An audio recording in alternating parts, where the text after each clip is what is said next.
In the name of God, it's This Week in Jihad. I am Robert Spencer, and he is here, ladies and gentlemen. He could, he should, he's David Wood. Ladies and gentlemen, the world's premier Christian apologist on Islam, David Wood. Welcome, David.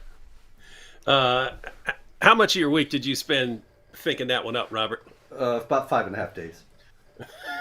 Nice. Does it show? What do you think? Yep. Do Uh-huh. I need a new one for next week? Okay. No, you're good. You're good. No, stick with that one. Stick with that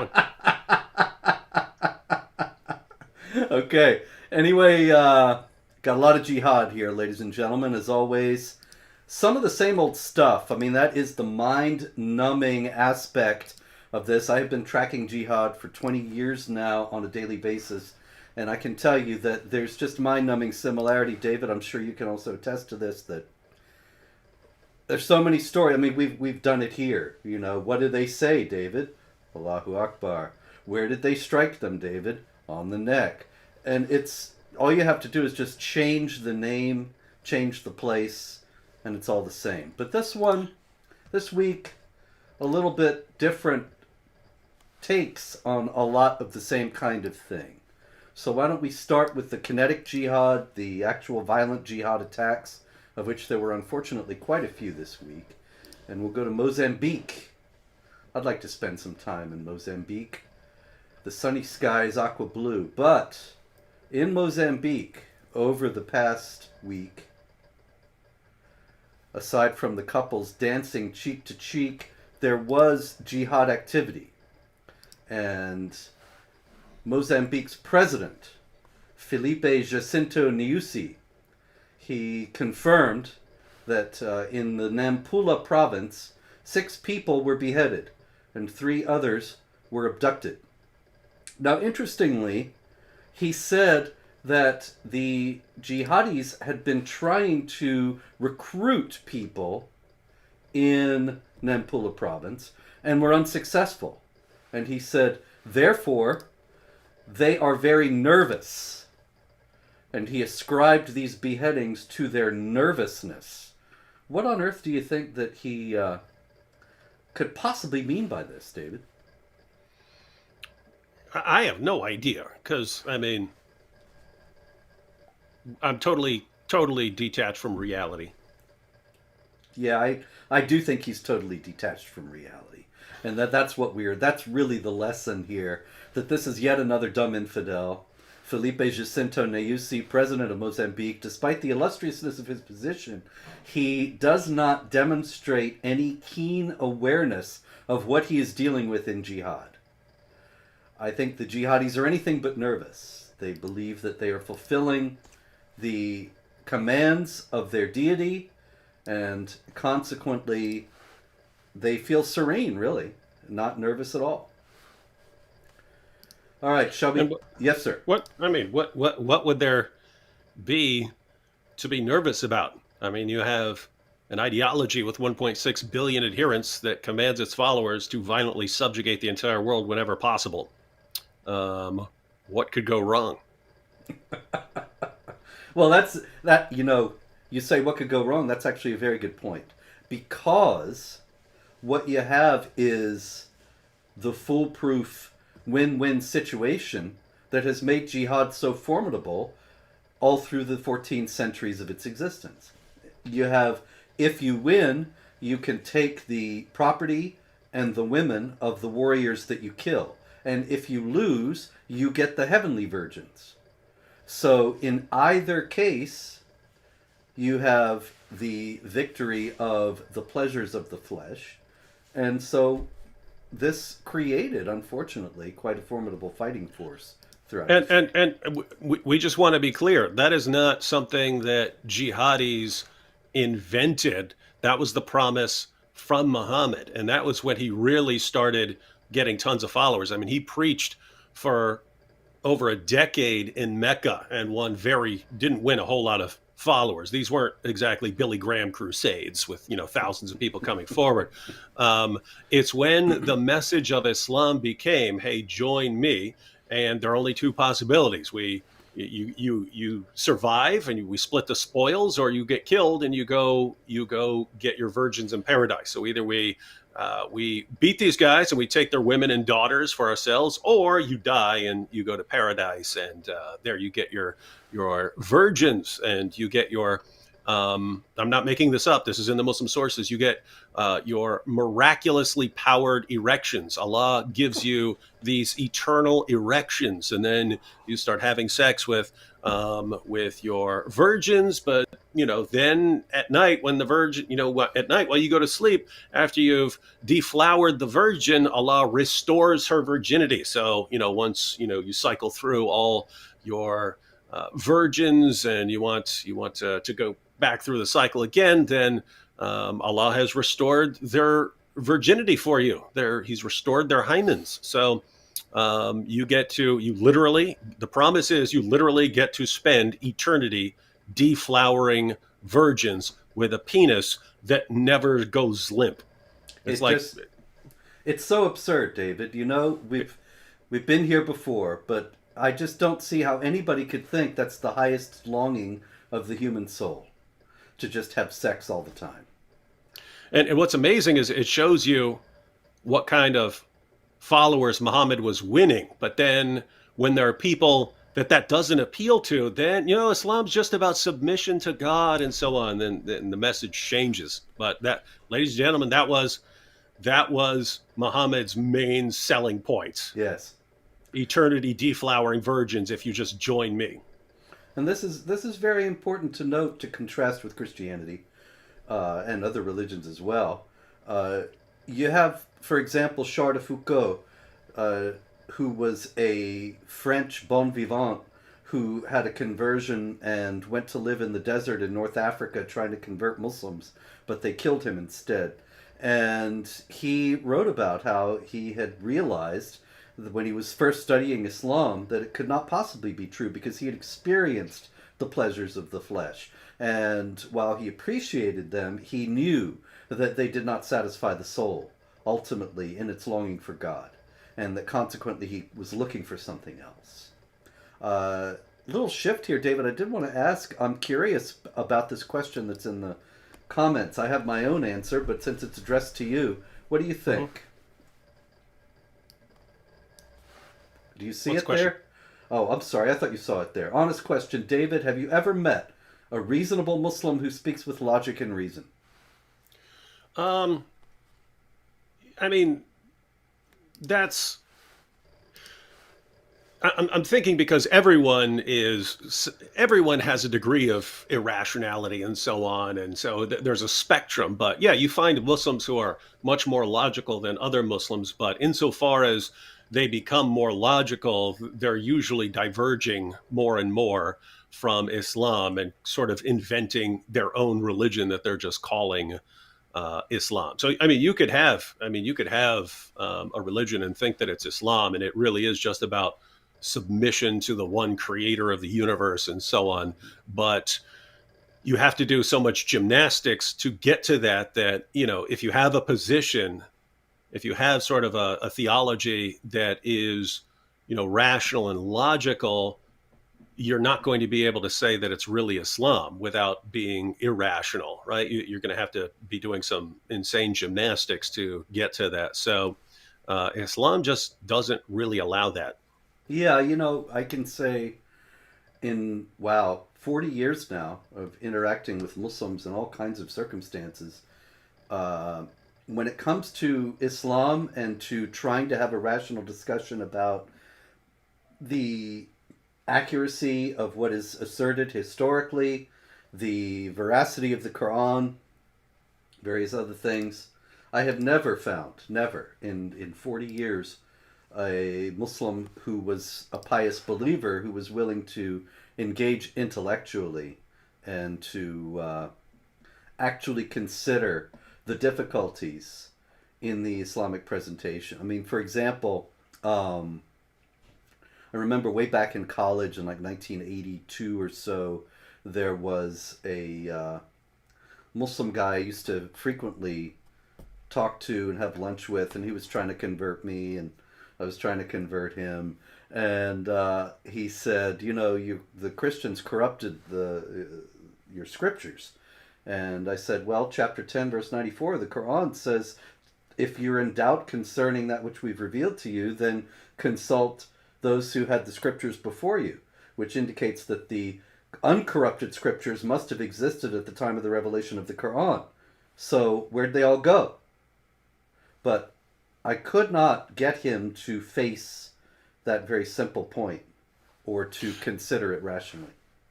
Yeah, and that's really one of the issues that doesn't allow any sort of coherent position, right? You can't have a coherent position because there are only two possibilities here. There are two possibilities. Either we have the inspired, preserved, authoritative word of God, or we don't. If we have the inspired, preserved, if Christians have the inspired, preserved, authoritative word of God, if we have that, then Islam is false because Islam contradicts our scriptures. So if we have the inspired word of God, Islam is false. The alternative is if we don't have the inspired, preserved, authoritative word of God, Islam is false because Islam affirms the inspiration and the preservation and the authority of our book. And so there's no way out of it. Either Islam is false or it's false. That's the dilemma, ladies and gentlemen. It's false or it's false. Those are the two possibilities. And so in order to not have to face that dilemma, they just make something up about the Bible being corrupted, and not realizing that, hey, if your God and your prophet affirmed the inspiration and the preservation and the authority of our scriptures, and you say, well, it's been corrupted, you're not even a Muslim, right? You're no longer a Muslim. You may not be responsible because you don't know it, but if you actually read what the Quran says about the scriptures of the Jews and Christians, and you say it's been corrupted, you're not a Muslim. Yep, because the Christians won't be rightly guided till they follow the gospel. How can you do that if it's been corrupted? Can't do that. Oh, by the way, funny thing is that you mentioned Surah 10, verse 94, and that was addressed specifically to Muhammad, right? This is Allah speaking to Muhammad, saying, if you doubt the revelations we've given to you, ask those who read the book before you, ask the people of the book. And that's a perfect example. So one, Muhammad's having doubts, and Allah tells him what to do about his doubts. Go to the people of the book, go to Jews and Christians to make sure that your revelations line up with their revelations. If our revelations have been corrupted, how are his revelations going to line up with ours unless his revelations themselves are a corruption of the truth? And so this is just what happened. And this is what happens when your fake prophet doesn't know what's in the scriptures, and then he affirms scriptures that contradict his own on fundamental issues. There's no rational position that can be held there. David, you're just being too rational here. Hey, pagan philosophy, am I right? Yep, that's right. That's it, man. So, in response to Christian arguments of this kind, will you stop spamming the comments, please? In response to Christian arguments of this kind, there is nothing to do but to get violent. And so we have in Uganda a story of preachers, Christian preachers, who were preaching on a boat to a group of 10 Muslims. And one of them began to threaten the Christians, saying, if you continue insisting that Jesus is the Son of God, then Allah will kill all of you. And they kept on preaching. And the Muslim guy said, we are giving you one last minute to stop your blasphemy and to convert by confessing the Shahada, or else your lives are at risk. Well, they killed 5 of the Christians. Yeah, and isn't that interesting? Because as you know, according to the Quran, it's not, if you're killing them, it's not you killing them, it's Allah who's killing them through you. And so that threat, hey, if you keep doing this, Allah's going to kill. It's not Allah's going to strike you down. It's we're going to kill you, and then Yes. It's Allah doing it through us. Well, see, this is a very important point, David. An extraordinarily important point that most people miss. When Muslims say Allah is going to kill you, they mean Muslims are going to kill you. And nobody knows that in the West. I remember years ago, the FBI. I was talking to this FBI agent about threats that I had received, and they said, "Oh, don't worry. We went into their chat room and they were just saying Allah is going to kill this guy." And I said, "You don't understand. The Quran says, chapter 9, verse 14 and 15, fight them and Allah will punish them through your hands. And if Allah will punish them through your hands, then the Muslims are the executors of the wrath of Allah." And so when they say Allah should kill you, they mean some Muslims should come kill you and be Allah punishing them through your hand, through punishing you through their hands. So this is something I think a lot of Western authorities don't realize, to their own detriment. And it's not like the jihadis aren't clear enough on this point. They're crystal clear on this point. Should make a video where a jihadi is like shouting in some CIA agent's face exactly what he's doing, and the CIA agent's going, la, la, la, can't hear you, la, la, la, la, la. Yeah. Well, that's pretty much like, that's what they do. That is the situation. CIA, FBI, Department of Homeland Security, State Department, they can't hear when the jihadis tell them exactly what they're all about. Anyway, a very insistent individual in the comments talking about a story we have queued up here, so we will skip right to it. In Libya, a gentleman has been sentenced to death for apostasy, for leaving Islam. Now, the thing is that Libya doesn't have a law against apostasy, at least not officially. But the problem is, in all too many Muslim countries, there's a kind of a cultural hangover of Sharia. So even if the official laws do not talk about apostasy, the Sharia is taken for granted as superseding the official laws. And so if Muhammad said, if a Muslim changes his religion, kill him, then you're going to get people doing that, and you're going to get states sentencing people to death, even though the laws of the land say something about freedom of conscience or whatever. Now, wait a minute, Robert. I thought Libya was one of those places, like all those other places, where as soon as we get rid of the evil dictator, then democracy and peace were going to flourish. Yeah. I thought, because you had Saddam Hussein. Just get rid of him, then everything will be perfect and wonderful, and you'll have wonderful democracy in Iraq. And just get rid of Assad, then everything will be great there, and get rid of Gaddafi, and everything will be fine there.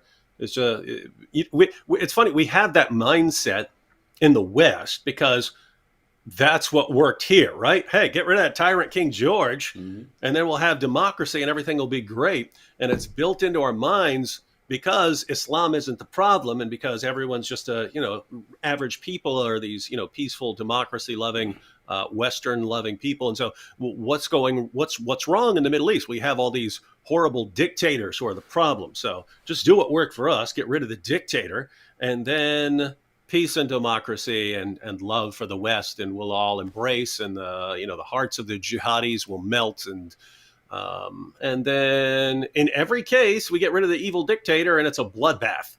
It's just an endless bloodbath, and it's like there are a bunch of wolves, right? There are a bunch of wolves waiting to devour everyone. And the evil dictator is the one that the wolves are scared of. And we go and we get rid of the evil dictator, and then the wolves just take over. Oh, yeah. And so in this case, Ahmed Dia, who is a convert from Islam to Christianity, he was required to publish his sentence of death. This was part of the sentence, that he has to post it at his residence, which is just sort of an invitation for vigilantes to kill him, even if he is not executed. And this is all, once again, not according to the law of Libya. It's just Sharia. So a lot of people, it's important to note, say, well, Islamic law may say these things, but most Islamic states don't enforce it. Well, this case should remind us of the status of Islamic law, even in states that officially don't have it on the books. One quick comment here because I hear this all the time. Senior Bob says the founders hated democracy. They knew it always devolves into the tyranny of the majority. You're talking about a pure democracy. If you're voting, it's still a democracy, right? We vote here. We vote here. Yes, you have other things because they did want to avoid all kinds of tyranny. Yeah, it's not a pure democracy. It's still a democracy. You're voting.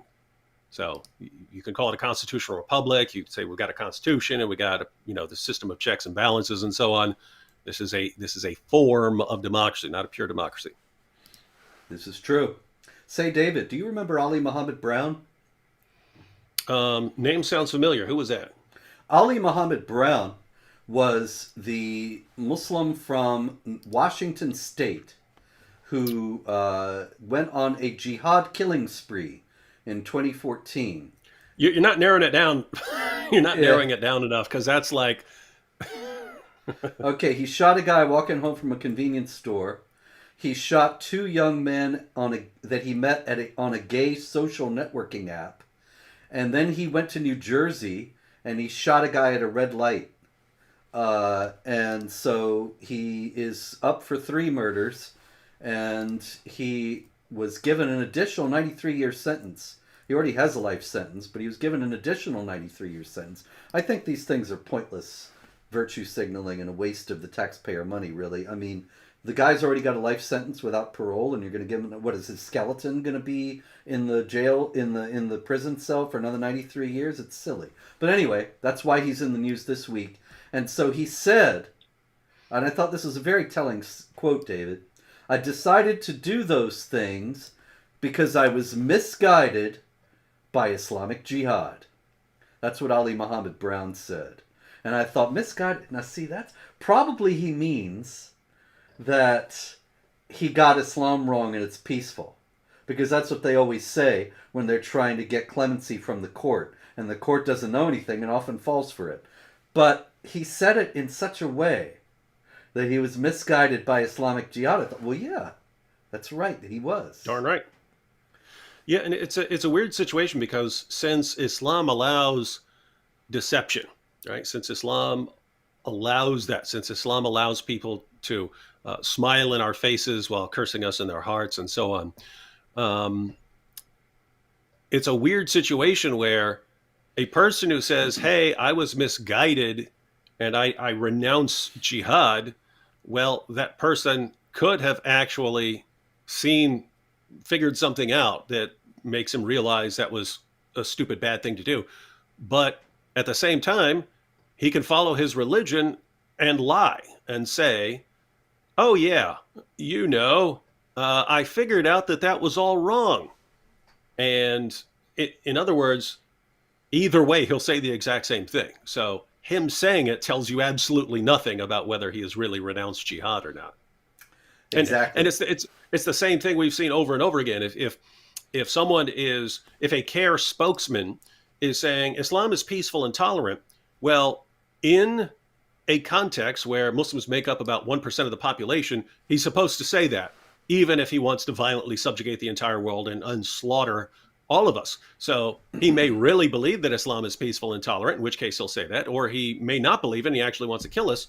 And so that's the point. These guys saying something, if you have a religion that promotes deception in exactly these contexts, then the words of the person tell you nothing about what the person actually believes. So may believe it, may not. You'd have to look at the track record to try and get an idea of what the person really believes. And groups like CARE, they don't have the best track record with this stuff.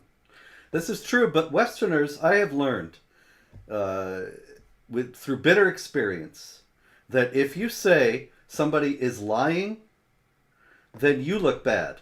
The person who is lying does not look bad. But most people will think, oh, look at that. That guy is such a jerk. He's accusing this guy of lying.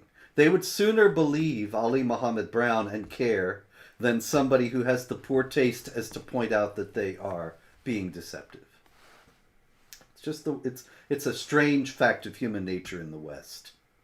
Anyway, isn't it funny though that Islam puts us in those situations where if you know anything about the religion and it allows deception, And then when you see a group like CARE and you're like, something's off with these particular guys here, something's off here, and you bring it up, then you're the bad guy. Oh And yeah. so it's if you if you know what Islam teaches and you dare to point it out, you're the bad guy. And so they can just keep doing the same thing over and over again. They could they could just keep lying, and then And they do. they're okay. They're okay, and you're the bad guy. That's the story of the last 20 years of my life, David. And many other people as well. This is not about me. It's just the way they operate.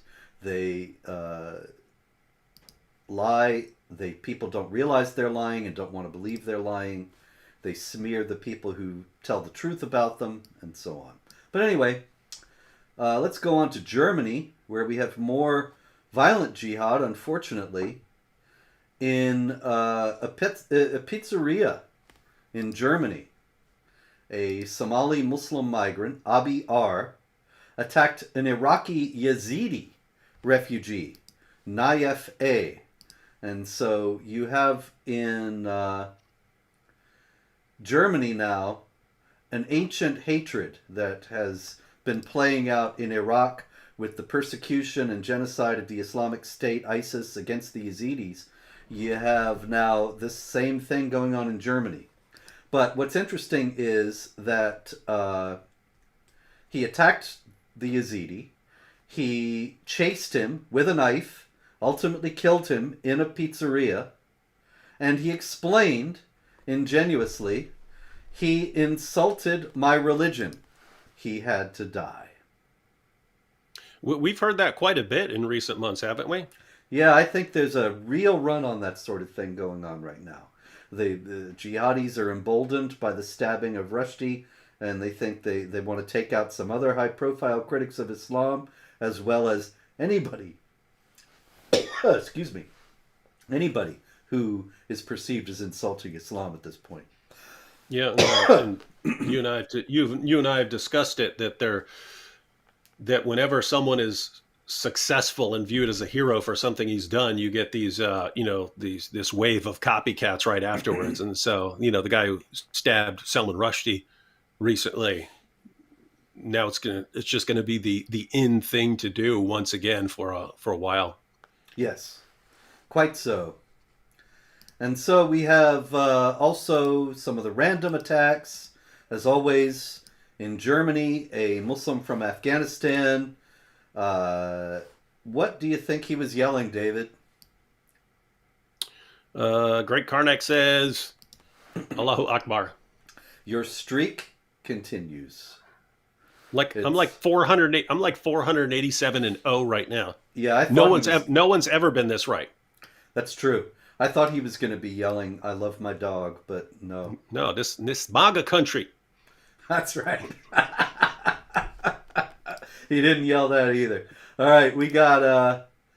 He yelled Allahu Akbar. He stabbed two random people near the train station in Ansbach. We should note that the Islamic State has frequently called for random attacks on citizens in Europe, in particular.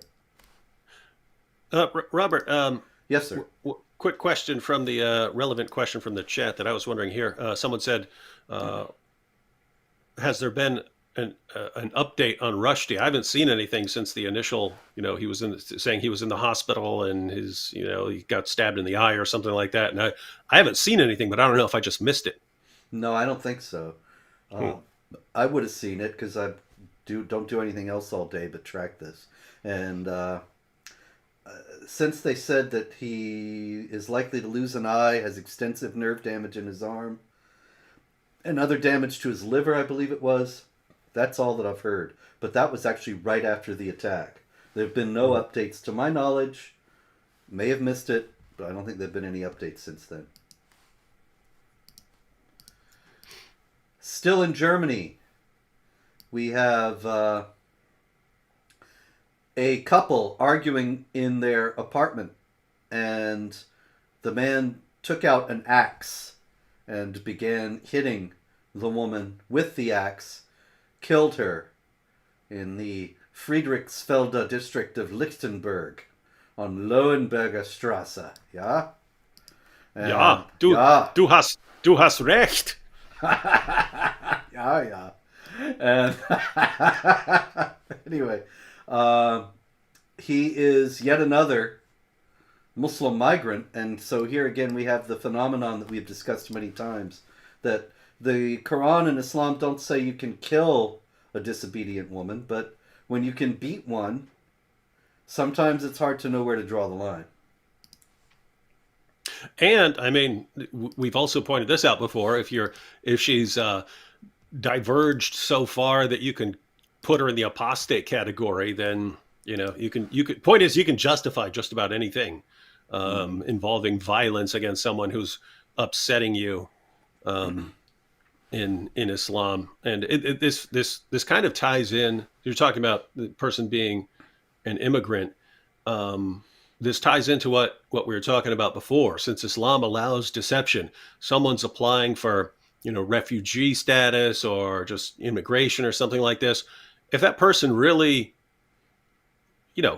just wants to get out of a horrible country and live a good normal life and work and so on, then he'll say that. But if he's actually violent and misogynistic, or even if he's a total jihadi, he's going to say the exact same thing.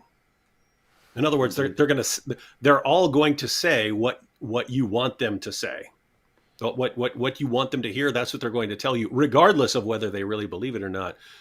So, strange situation this puts us in. Indeed. Oh, here's another one, actually in a similar vein, where the infidels will not understand what exactly is going on here. When I posted this, I got a lot of negative feedback from people saying this has nothing to do with jihad, this has nothing to do with Islam, and it's about a polio vaccination team being attacked in Pakistan and 4 people killed. And I noted that there have been many Muslim clerics, and notably in Pakistan and Nigeria, who have said that vaccinations for polio are a Western conspiracy to sterilize Muslim children. And consequently, they kill the polio vaccine workers. And so I thought, well, that means it's jihad.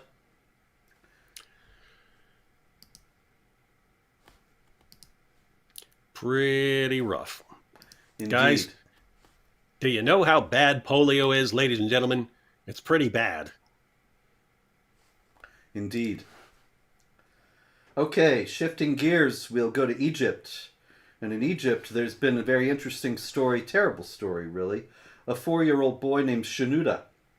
And this was last week's comment spam, but we didn't get to it then. This happened a bit ago, that he was abandoned at a church in Egypt. Apparently, his mother left him in the church. And so he was adopted by a childless Christian couple who were members of the church. And everything's been fine since then.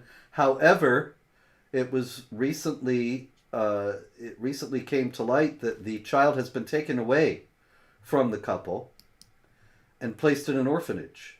Because in Egypt, according to Egyptian law, no child can be anything but Muslim. That is, I mean, unless you have a child that's born in a Christian family. And so any unidentified child is a Muslim, which of course is likely to be based on a statement of Muhammad, is it not, David? Yep, everyone's born Muslim until the parents make it a Christian or a Jew. That's it. And so the child has been taken away from this couple who loved the child, and they have put Shenouda in an orphanage and changed his name, since Shenouda is an identified Coptic Christian name. They couldn't keep calling him that. And so there have been efforts to get him back, but the Christians just don't have equality of rights. And an additional sad part here. I don't know what the laws are about Egypt when it comes to adoption, because not all countries stick to what Muhammad actually said. But Muhammad outlawed adoption So Yes. you can take care of an orphan. You can take care of an orphan, but you don't adopt the orphan into your family so that he becomes part of your family. And so looks like you had Christians who are willing to adopt, but no, he's got to be a Muslim, and so take him to the orphanage, and we could take care of him, but he will never be part of someone's family, according to Islam. Indeed. And And so and by that, the way, that was all to justify Muhammad taking the wife of his own adopted son. indeed. Anyway, we'll go from there to the dumb infidels, that we have rapacious Islamic authorities, and then on the other hand, we have dumb infidels. And so here's a terrible story out of Germany. We have Michael Sturzenberger, yeah? And Michael Sturzenberger is great hero, critic of Islam. And he was sentenced to 6 months in prison for essentially for criticizing Islam, for solely because he spoke about Islam in a way that has been identified, of course, as hate speech, which is an entirely subjective category that has no standing other than the powerful deciding to silence the powerless and use this moniker. So Sturzenberger is, in all seriousness, in very serious trouble because, of course, in all the countries of Europe, there's this huge majority of Muslims in the prison. And so he's at very great personal risk. Yeah, it's like when Tommy Robinson was locked up. Mm-hmm. Very much so. Yeah, it is I mean, as much as things suck here in the U.S. I mean, you look at And Europe. they do. Yeah, they do. But you look at Europe and you're like, gosh, better you guys than us. Yes. Who was it? Who was that? Who was that a few years back? The woman Savage Wolf or whatever. Yeah, Something. Elizabeth Savage Wolf in Austria. Yeah. Yeah, and she was tried for calling Muhammad a pedophile or something like that, right? Yes, that's right. And not only was she tried for it, she was convicted, and on appeal, the conviction was upheld, and it was all in a private conversation. It wasn't even the topic of her discussion. But somebody took her aside during a break in her presentation and asked her what she thought about Muhammad and Aisha. So it was a total setup, you see. And it's just insane because, colloquially, when we talk about someone being a pedophile, I mean someone who's, sexually attracted to children or something like that. So Muhammad definitely was. And so he fits that definition. But even according to the DSM-5, that's the standard work in psychology, I read their section on pedophilic disorder.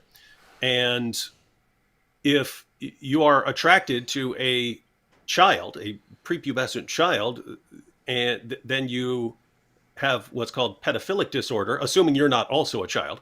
But yeah, if you are more than 5 years older than the person, in fact, they said I think younger than 13 years old. So Aisha's definitely fits that description. And so you would have pedophilic disorder, and then there's the qualifier where it's, are you exclusively attracted to children, or are you attracted to children and adults and so on. And then there are other qualifiers like, is it incestuous and things like that. But according to the DSM-5, the Diagnostics and Statistics Manual for Mental Disorders, Muhammad has pedophilic disorder.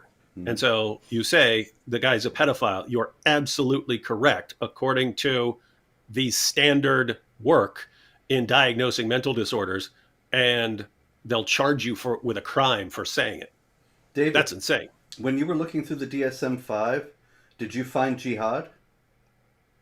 No, it should be. It should be, according to what we hear, right? Because all these jihadis keep getting this same sudden jihad syndrome. Mm-hmm. All the time we hear about these guys screaming Allahu Akbar and striking the necks, and we hear they're mentally ill. So there ought to be a big category in there for jihad activity, but somehow there isn't. In more dumb infidels news, we have Byrne Elementary School in Burnsville, Minnesota. And Byrne in Burnsville is offering hijabs for sale in the school store to elementary school students.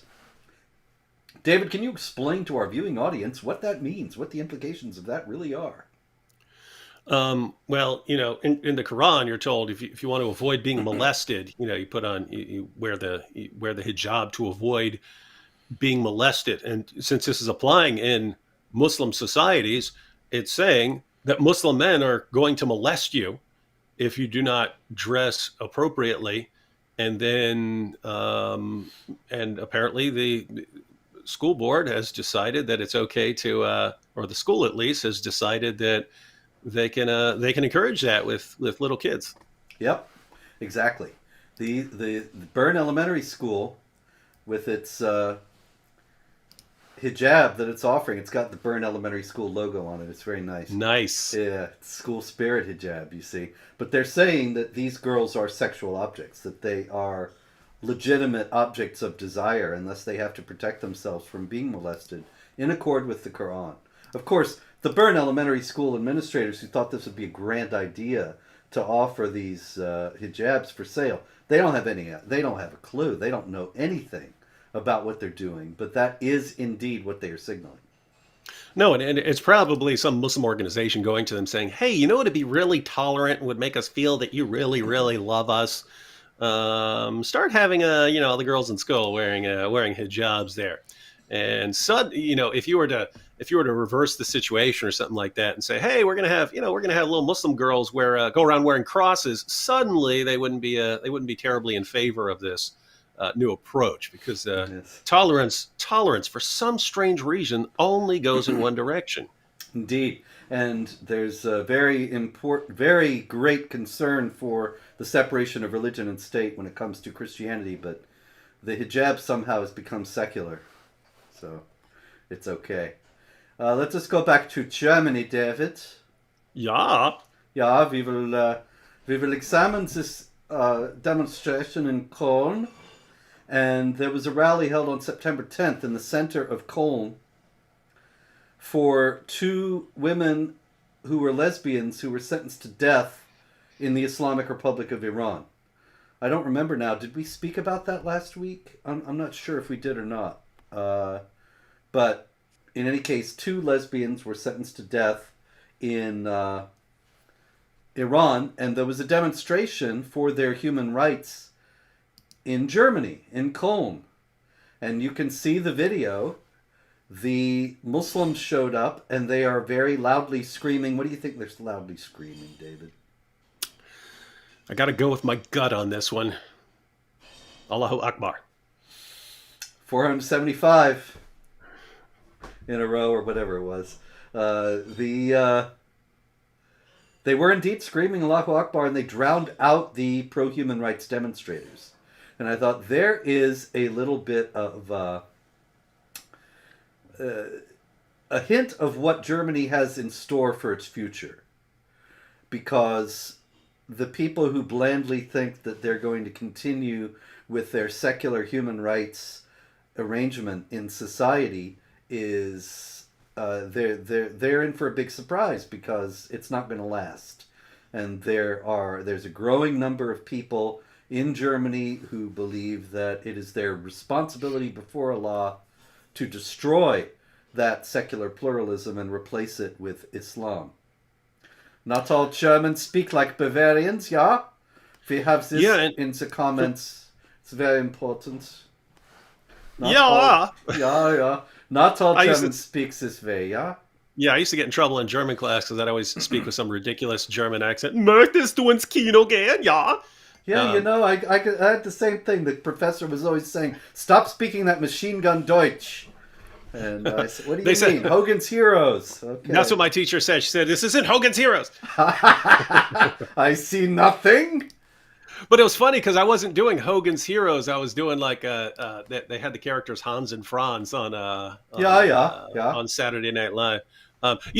What's really terrible about the situation in Germany, because you're saying this is only gonna get worse and worse and worse. It's getting worse because all they do is back down, right? All they do is back down. It doesn't need to get worse. If people would stand their ground on some basic freedoms and so on, and not put up with the nonsense that jihadis of various stripes are implementing, then you wouldn't have this problem. I mean, it's very simple. Hey, you want to come into this country? We're going to lay down some ground rules, and you're going to adhere to these ground rules. We're going to send you back wherever you came from. That's it. But so learn these rules. Do you agree to these rules? If you agree to them, if we find out you're lying, boom, you're gone.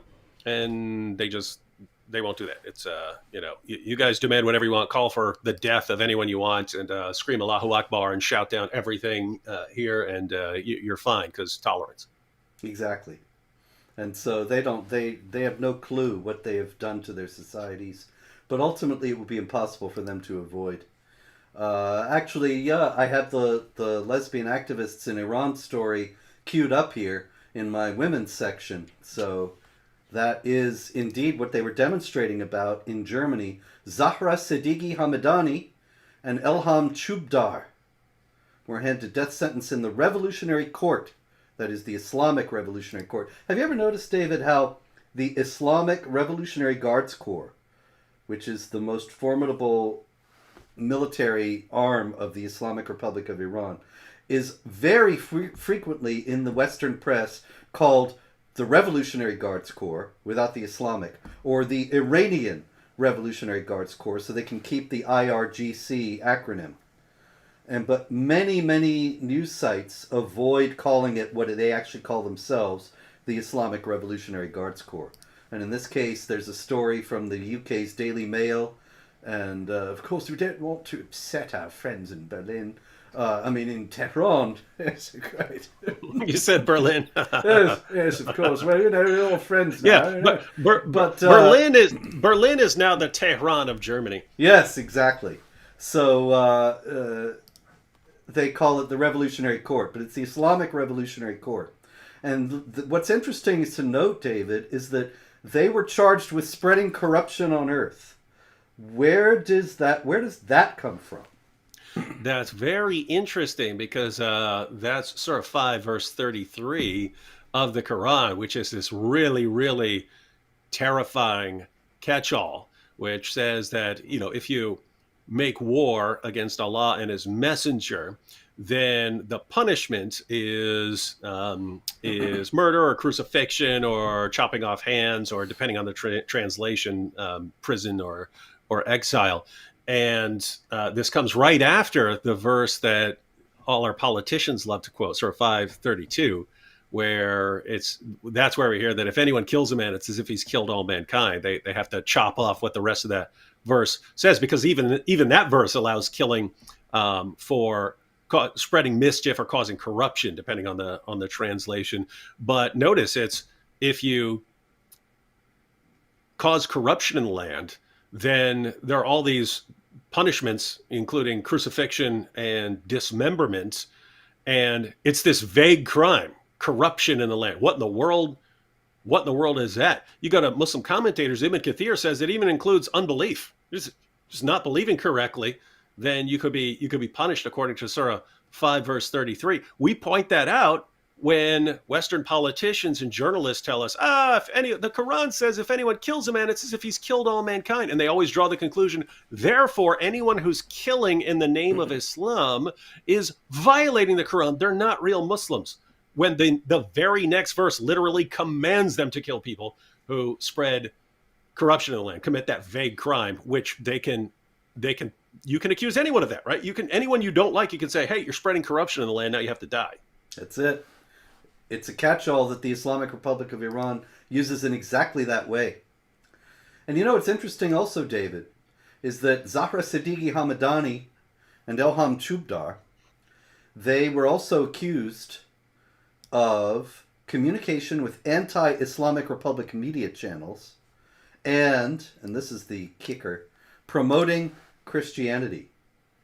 Now, these are two lesbians. They were not promoting Christianity. But it's an interesting example of how Islamic entities generally tend to conflate everything that's happening in the West and the United States with Christianity. Now, this, of course, is Germany, but that's the same thing as well. The West, the United States, Europe, it's all Christianity. I actually even debated a guy last year who he was trying to say that Christianity was more violent than Islam, and he spent half the debate talking about how American foreign policy was violent. Well, okay, but that has nothing to do with Christianity. But he would not accept that. And that's a very common Islamic assumption. In India, we have not. This is not a dumb infidel story. This is a war is deceit story. Who said war is deceit, David? Prophet Muhammad. Yeah, I almost called you Muhammad. It's terrible. I'm getting old. um, First Berlin is in Iran. It's bad. Yeah. Pretty soon you'll have to get somebody else in here.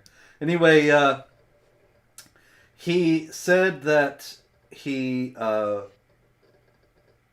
was a Hindu, called himself Shiva in India, and he went into a Hindu temple. But once he was in there, he began to trash the place because he was not a Hindu. He was a Muslim named Tawfiq Ahmed. And he damaged an idol, damaged a religious flag before he was stopped. Now, this is in full accord with Islamic law, is it not, David? Yep. And we saw Muhammad allowing his followers to do this if they needed to go, even if they needed to go kill someone. Yes. And that was exactly, actually, that was one of the permissions that he gave to Maslama, one of his followers, that he could lie to him and deceive him in order to get close enough to him to kill him. Because Ka'b ibn al-Ashraf, the targeted person, had insulted Muhammad. War is deceit. Indeed. So, back over to Indonesia, we have the Communion of Churches in Indonesia. And they are upset because there was a group that was building a church in Cilegon City, in Indonesia's province of Banten. And they were busy building the church when an Islamic group that called itself the Committee of Local Wisdom Savior. The Committee of Local Wisdom Savior. I'm not quite sure how that makes any sense, but they staged a protest demanding the denial of permission to build the church, whereupon the government indeed revoked permission to build the church. Now, why do you think that they did this? This Committee of Local Wisdom Savior? I would guess because under Sharia, Christians aren't supposed to be building churches or even repairing ones that are damaged.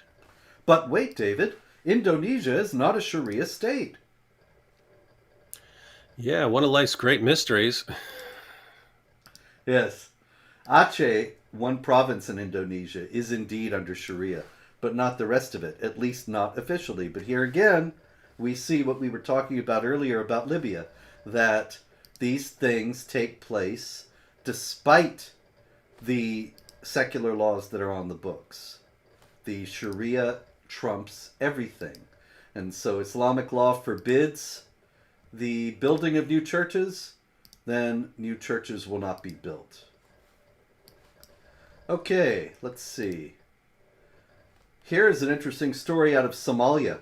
18 people killed as Muslims attacked trucks filled with relief food in Hishabelle State in central Somalia. These trucks were transporting food to Mahas town from Baladweyne City, and they were set upon by Ash-Shabaab, the Jihad group. 18 people killed. Now, why on earth would jihadis want to destroy relief and food that was going to help people? Well, if it's helping their enemies, it's this is something that happens over and over again with with ISIS and in Syria and all over the place. They want people to have. They want the only alternatives to be either we rule according to Sharia, or nothing but pain and death and chaos.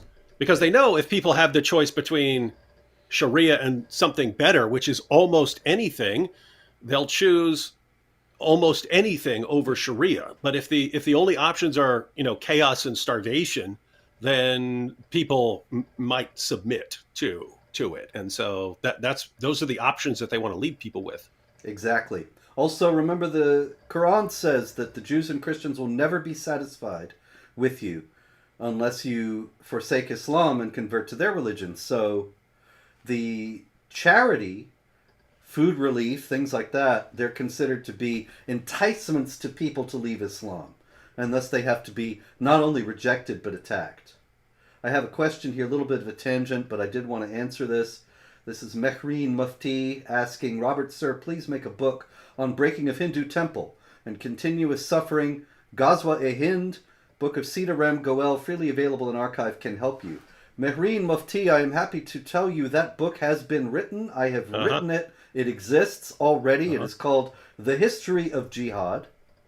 And it is a history of the jihad against India. I used Sita Ram Goel as a source. And also the jihad against Europe, the jihad against everywhere else. It is the only comprehensive history of jihad available today.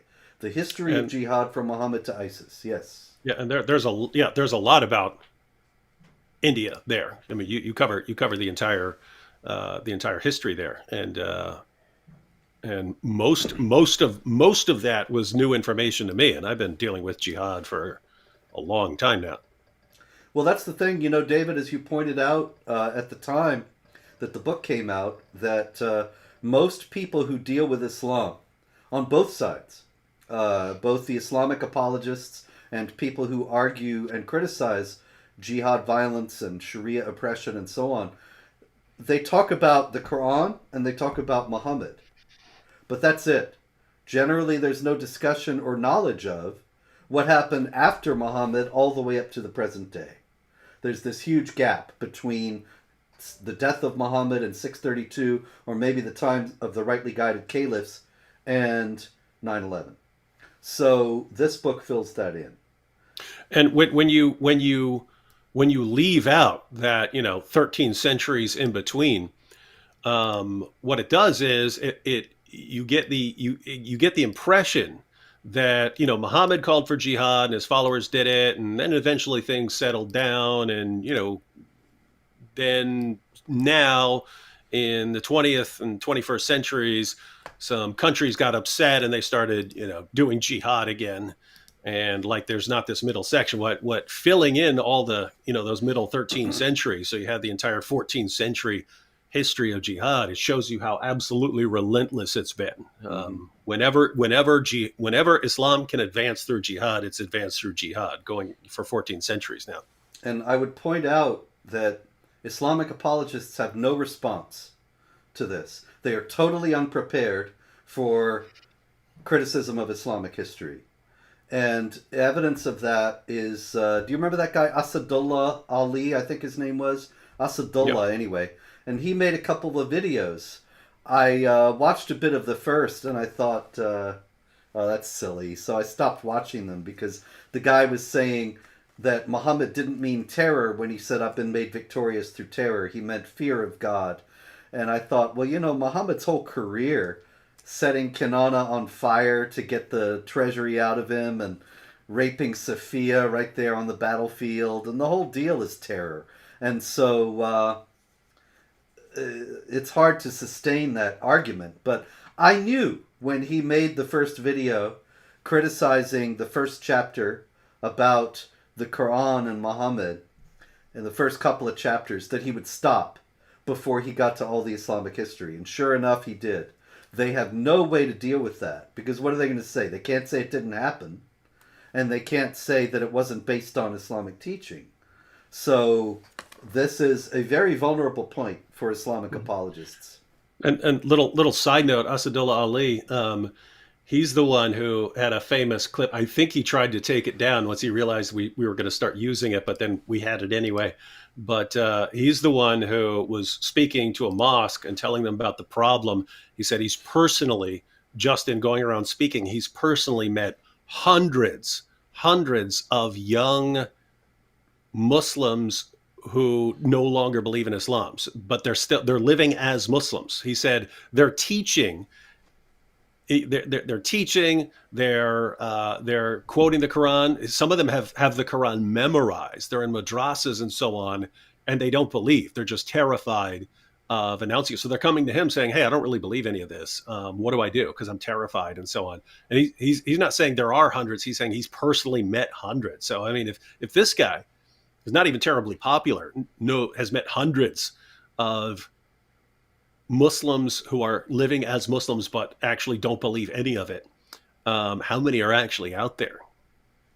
And this is why, right? Because people are starting to wake up to the idea that their Muslim apologists and their dawagandists are spouting complete nonsense, and that's on you.